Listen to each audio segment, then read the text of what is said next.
نصيحة أول سنة ماركتير. اصعب سنه، وغالبا هتحدد كتير من الاكسلريشن بتاعك او الديسلريشن بتاعك هي اول سنه. مم. من الكالتشرز العاليه جدا مم. في الفيدباك اللطيف، مم. ان احنا مش من الكوميونيتيز، مش من الدول اللي عندها الفيدباك very assertive very restrict. مم. بس انت لازم تبص لها بنظره انا محتاج ايه دلوقتي. يعني تعامل مع التريننج والكورسز والحاجات دي كلها زي تتعامل مع الديلي نيدز بتاعتك، اللي هو انا عايز البس ايه، عايز اكل ايه، عايز اشرب ايه، انا عايز اتعلم ايه. مم. الاريح لك هتتعلم فيه فهتبدا تكبر فيه. لكن لو انت واخد الموضوع ان انا خلاص انا تمام، انا عارف كل حاجه وبتعلم في شغلي بس، صدقني ده هيبقى طريق اخرته مش لطيف. طيب عمر بقى نرجع خلاص احنا عرفنا دلوقتي ايه السكيلز اللي موجودة او ايه الكرايتيريا اللي موجودة.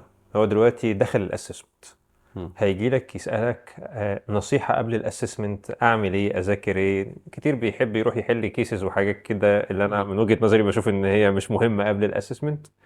وبعد الاسسمنت بيجي لك يقول لك والله انا الحمد لله ربنا وفقني وبقيت معاك في الماركتنج تيم، فتقول لي اعمل ايه. او ان انا ما توفقتش فانت قول لي يعني البوينتس الفيدباك دي اعمل فيها ايه. اوكي، فنبدا بالسؤال الاولاني. خلينا نتكلم ان انت تحضيرك للكارير عامه من قبل الاسسمنت في تو بارتس. بارت شويه تريننج وثيوريتيكال، بارت براكتيكال. بستغرب قوي من الناس اللي هو واحد لسه في انتري ليفل، ايا كان حتى في اندستري تاني، وبعد الانتري ليفل بسنه او سنتين رايح ياخد ام بي اي، لان هو سمع ان الام بي اي دي هتخلي الدنيا اسهل واحسن بكتير. ام بي اي دي مفتاح الجنة. اذا ماستر، فاهمني؟ يعني هو واحد ساب بكالوريوس بقى يعمل النكست ديجري اللي اسمها ماستر. ده حتى في الطب اللي قبل الماستر برضه اسمها دبلومه، فاهمني؟ فيعني هو رايح من بكالوريوس لماستر على طول. فاختار دايما ايه الليفل اوف تريننج وديفلوبمنت اللي انت فعلا محتاجه، مش اللي انت شايفه ابيلينج. في الاخر كده بندور على برودكت قوي يديك اكريديتيشن قويه او اوورد قوي، بس اختار لي يناسبك، لان التريننج كاستمايزد، مفيش حاجه هتبقى مناسبه لكل الناس. وكونسلت التريننج كومبانيز، وكونسلت الناس اللي تعرفهم بالنسبه لوضعك انت، للاسبيريشن بتاعك، للاكسبيرينس بتاعتك، ايه اللي مناسب ليك، اللي انت تستلم فيه اكتر. ودايما روح قوي الحته الاضعف. دايما بقول ايه، لو انت مثلا في حته جايب 8 من 10 وحته تانيه جايب 2 من 10، لو خدت كورس في ال 2 من 10 ده هيبقى 6 7، فيور جين ويل بي هاير ذان انك تاخد كورس في حته 8 فيها من 10. اخرك كام؟ 9 من 10، تطلع 1 ديجري. لكن روح خد كورس اتعلم يعني ايه بي ان ال، يعني ايه فاينانس، خد بيزكس. فدايما بتكلم انك لازم تبدا شويه ببعض البيزك نوليدج كتريننج كثيوريتيكال، عشان بس يبقى عندك حتى ابن اللانجوج بلس براكتيكال قبل ما تخش الاسسمنت. اوعى تبقى انت واحد مرمي في الكارير بتاعك فجاه تقول يلا عايز اروح ماركتنج. لا، هو ده يبقى ليه تقدير من قبليها، ان انا محتاج اروح اخد منتورشيب مع حد ماركتير، انا محتاج اروح اخد اساينمنت مع حد ماركتير. ده بيسهل لك ليه تبقى عارف حتى الدنيا ماشيه ازاي. فدول الاثنين بتحضر لهم كويس قبل ما تحضر بقى للكيس ومش الكيس والكلام ده كله. جوه الاسسمنت نصيحتي الاكبر لاي حد، خليك فيري ترانسبيرنت، خليك فيري جينوين. ما تبقاش مصطنع، ما تبقاش عايز تبين للناس عارف كل حاجه. بالعكس، اللي بيجاوب اجابه ما اعرفش بيبقى اكريديتد بكتير عن واحد بيقعد يفتي في اجابه طويله جدا. فدايما خليك صريح مع نفسك، صريح مع البانل. خلي دايما عندك الاجابه بتاعت السؤال انا ليه بقدم، مش انا هعمل ايه لما اخد الشغلانه. انا ايه اللي مخليني النهارده اقدر اقدم، ايه الكواليفيكيشنز اللي عندي اللي تخليني ممكن ابقى ماركتير شاطر، ايه اللي عندي كابابيلتيز او سكيلز هتساعدني اعمل اللي انتوا طالبينه مني. فاللقطه دي بتبقى مهمه جدا. انت محضر نفسك وانت داخل للاسئله دي، عنك محضر نفسك لاسئله زي لو انت عندك بكره تيم من 50 واحد هتقسمه ازاي على ده. كل ده اوكي مهم، بس ده الاهم، ده البيزك، ده بيزك الماركتير، ده اللي هيشتغل بيه اوتو بايلوت في اي وقت. فخلينا نتكلم ان لازم تبقى محضر نفسك ثيوريتيكال، مش بعنف بس بالعقل، الكاستمايزيشن. ومحضر نفسك براكتيكال ثرو بعض الاساينمنتس او المنتورشيبس اللي هتسيك بيفور ابلاينج فور ماركتنج جوب. طيب بعد الاساينمنت جالك والف مبروك انا جويند معاك التيم. اهلا بيك. فنصيحة اول سنة ماركتير. اصعب سنه، وغالبا هتحدد كتير من الاكسلريشن بتاعك او الديسلريشن بتاعك هي اول سنه. يعني ده اللي بنشوفه بعنف. اول سنه ماركتنج اول حاجه انت دايما اللي بيترقى ماركتنج، حتى غير اللي بيترقى في اي جوب تانية سواء ميديكال او سيلز، بيبقى عليه امبيشنز عنيفه. الناس شايفه الماركتنج يعني الانوفيشن، يعني اللي هو بيحرك السوق، يعني البهرجه والايفنتات و فبيبقى عليك اصلا لود قوي من اللي حواليك، انت هتعمل ايه مختلف. ما تخليش ده يسيطر عليك، انك هخليك تجري ورا التاسك ان انا اعمل ايفنت قوي، براند قوي. شفنا كتير قوي من الناس في اول سنه هو عايز يبهر اللي حواليه قبل ما يعمل البيزك جوب ديسكريبشن. نصيحتي ليه اعمل الاثنين. تفكر في البيزك جوب ديسكريبشن، اشتغل من اول البرودكت لايف سايكل والاستراتيجي والبلاننج. طب الاودينس بتوعك عاملين ازاي؟ ايه الاستراتيجيك امبيراتيفز اللي عندك؟ ايه التاكتكس اللي هتعملها عشان تاتشيف الامبيراتيفز دي؟ ايه الديستنيشن عايز تروح لها؟ الاوبجيكتيف بتاعك عامل ازاي؟ ثم وانت بتعمل التاكتكس اعملها بشكل فيه ديفرنشيشن. دايما بحس ان الماركتير اختلافه عن اللي جنبه ان في واحد بيعملها ميتو، وواحد بيعملها بسن الديفرنشيشن، اللي هو انا ممكن اعمل ايفنت تو ايفنت، بس جوه الايفنت ده هعمل حاجتين او ثلاثه ديفرنت جداد فيهم لقطه انوفيشن، هتفرق كتير كفاليو اوتكم للكاستمر عن اللي بيعملهم بالميتو ميثود. فكر ديفرنشيشن، مش عشان تبهر اللي حواليك، عشان تبهر الكاستمر بتوعك اللي هو السيلز تيم والكونسيومرز او الكاستمر الموجودين في السوق. بس نفس الوقت ما تنساش يور بيزك جوب ديسكربشن، عشان دي ناس كتير بيقعوا فيها او بينسى هو ماركتير ليه اصلا. بيجي بعد سنه سنتين بقى حريف ايفنتات وبقى حريف اكسكيوشن، بس تيجي تخش معاه في لقطه استراتيجيك تلاقيه لسه واقف من سنتين فاتوا. فهو خلص بقى اللقطه ورايح المفروض على النكست ستيب ان هو ياخد سينيور ماركتر او يعني بوزيشن اعلى، بس هو مش كواليفايد خالص للقطه دي. مش كواليفايد ان هو يليد بيبل ويليد استراتيجي بتاعت مالتيبل براندز، ان هو ما كانش قادر يليد وان براند. طيب لو ما توافقش وجاي يقول لك وانت لقيت ان يعني من الامانه المهنيه ان هو مش بتاعته، مش شغلانتك يا ابني، هقول له بس انت شفت ان هو ممكن يبقى سيلز شاطر، مم. او شفت ان هو يبقى اس اف اي، ودي حصلت معايا انا شخصيا، يعني وجهت حد ان هو يبقى اس اف اي وطلع تالنتد جدا في الحته دي، طبعا مع ريزيستنس في الاول، وازاي حضرتك تقول لي كده والجو ده. فانت بتعمل كده ولا يعني لا خلاص بتنصحه ان هو يجرب تاني؟ بص، هو في حاجه في الكالتشر بتاعتنا، مم. وكان في كتاب حلو جدا اسمه كالتشر مابينج، كان بيتكلم على طريقه تعامل الكالتشرز المختلفه مع حاجات زي الفيدباك والحاجات زي دي.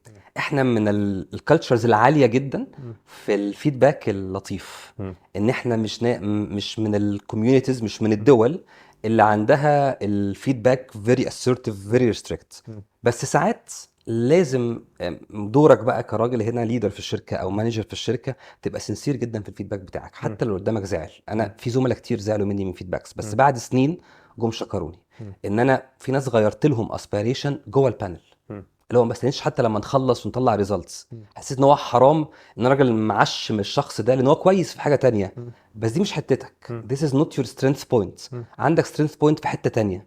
فخليك سنسير قوي مع الشخص، وانت بقى كراجل لما تاخد الفيدباك بليز دونت تيك ات بيرسونال.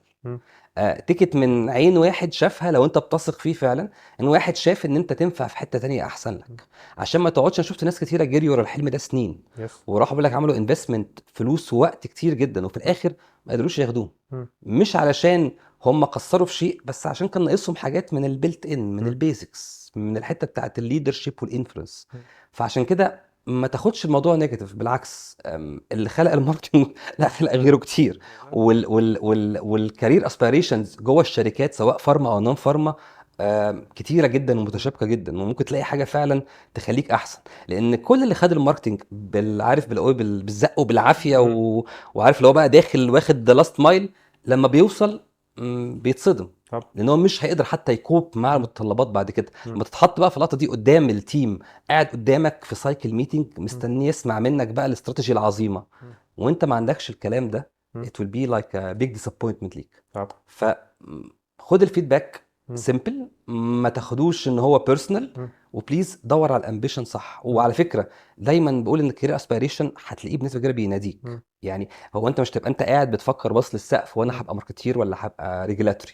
هتلاقي في حاجات بتحصل في الديلي براكتس بتاعك بتحاول تقول لك انت هتبقى ماركتير او ديستريكت سيلز مانجر مم. او ريجولاتوري او ميديكال كويس، مم. من حاجات انت بتعملها في الديلي براكتس بتاعك. فدونت اجنور ذيس ساينس، مم. ما تبقاش تحط في دماغك انا عايز ابقى ماركتير من اول يوم مم. وشايل كل الساينس دي من دماغك. مم. فبص على الساينس اللي انت بتشوفها في الديلي براكتس، ممكن تلاقي نفسك موجود في اسبيريشن تاني وهتبدع فيه بشكل اعلى من الماركتنج بكتير. ما تاخدش بالصوره النمطيه بتاعت الماركتنج والمكتب والبدله هو والسفر مش مع لازم الدكاتره. في الاسسمنت الاولاني ان انت عشان ما توفقتش ان انت تكون برضو، عشان الناس ما تاخدهاش ان انت عشان هو اسسمنت واحد فانا اغير كارير اسبيريشن. غالبا اول اسسمنت مش هتاخده، انا بنسبه عندي 99% مش انا هتاخده. عندي كيس زميل ليا دخل معايا انا شخصيا 2 اسسمنت ونجح في التالت، وكنت فرحان بيه جدا ان هو فاكر البوينت اوف ديفلوبمنت اللي احنا اتكلمنا معاه فيها واشتغل عليها ورجع قدم تاني بعد تايم معين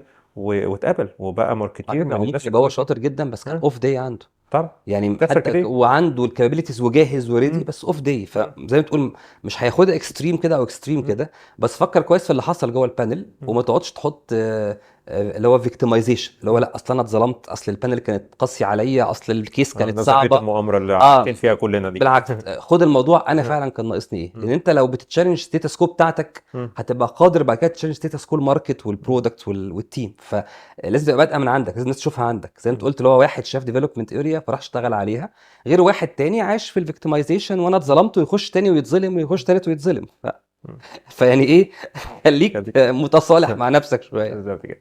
عمر، القعدة معاك ما تشبعش منها، خالص انا ويعني انبسطت ورجعنا جدا. لأيام كتيرة كنا بنقعد مع بعض حتى في الكلية. ناس كتير ما تعرفش إن أنا وعمر كلية واحدة عين شمس، هو كان سابقني بدفعة كده بس إحنا كنا أصحاب يعني. خليني ناخد من كلامك، نختم بقى آخر سؤال. بما إن إحنا على بلاتفورم سيرتيفيكا اللي هي بتقدم كونتنت علمي وام بي اي ودبلومات، أنت قلت إن إحنا شفنا كتير ناس راحت عملت انفستمنت بمبالغ كتيرة مم. وما كانش ده المناسب ليه. وانا عندي يعني قناعه كده دايما اقول للولاد الام بي اي حاجه حلوه بس ما تاخدهاش غير لما تبقى اوريدي بتمارس اعمال. هي ماجستير اداره اعمال، فانت مظبوط. هتاخدها من غير اعمال وانت ما بتديرش حاجه فهتنساها. هتتعلم وحاجات لطيفه، هتاخد ماركتنج اساي وهتاخد استراتيجي وهتاخد حاجات، وسنه سنتين هتنساها. مش هيحصل حاجه لان انت ما عملتش براكتس بايدك. فانت مع هذه النظريه ان ياخد الكارير، ياخد الاول وبعد كده يبدا يدرس، ولا يعني لا يبدا فيها وبعد كده يخش الاسسمنت ويشوف؟ خليني اقول لك حاجه، هي توتالي كاستمايزد، وده صح وده صح. بس انت لازم تبص لها بنظره انا محتاج ايه دلوقتي. يعني تعامل مع التريننج والكورسز والحاجات دي كلها زي تتعامل مع الديلي نيدز بتاعتك، اللي هو انا عايز البس ايه، عايز اكل ايه، عايز اشرب ايه، انا عايز اتعلم ايه. ان خلي بالك احنا ساعات كتير بناخد ان العلام بيقف مع الشهاده بتاعت الكليه، اللي هي غالبا مش بتديك ال 100% من السكيلز والكابابيلتيز بتاعت سوق العمل. انت محتاج لسه تطورها بحاجات كتير بعدين. بس السؤال الاهم برضو اللي انا بحب اساله من السؤال اللي مش هاخد كورسات ايه؟ انا عايز اخد كورسات ليه؟ عايز احسن ايه؟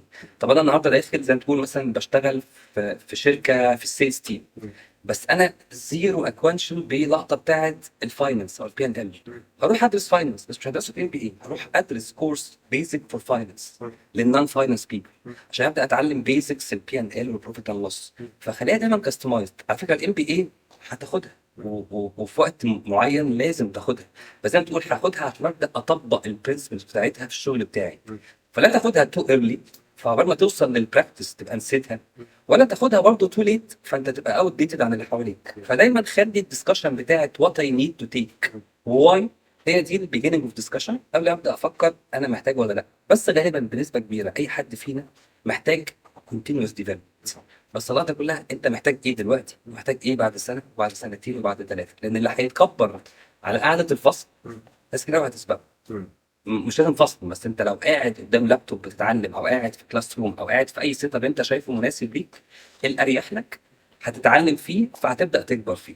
لكن لو انت واخد الموضوع ان انا خلاص انا تمام انا عارف كل حاجه وبتعلم في شغلي بس، صدقني ده هيبقى طريق اخرته مش لطيف.